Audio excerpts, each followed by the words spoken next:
In today's video, I am going to teach you how to enable reviews on a Facebook business page. To begin, make sure you are already logged in to your Facebook account. Once you are in, open facebook.com if needed, and switch over to the Facebook business page where you want reviews to appear. It is important that you are working from the correct page before changing any settings. After you are on your business page, look to the left-hand menu and click Settings. This will open the main settings area for your page. On the Settings page, find the section called Audience and Visibility.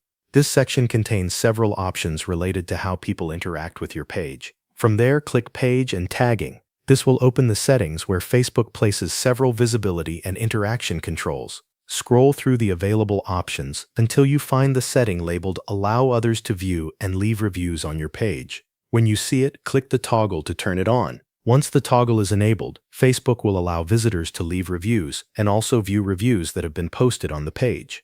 After you enable that setting, go back to your Facebook business page. At this point, reviews may be turned on in the settings, but the reviews section may still need to be shown on the page itself. To do that, find the action bar on your page and click More. In the menu that appears, select Manage Sections. This will open the section management area for your page.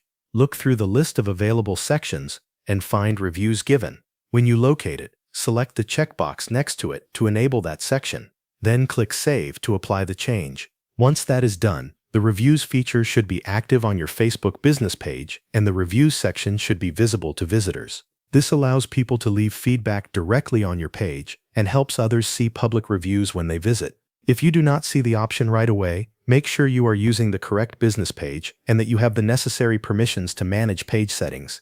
In some cases, Facebook may also update menu names or section placement slightly, but the process remains very similar. Thanks for watching. That covers everything you need to know.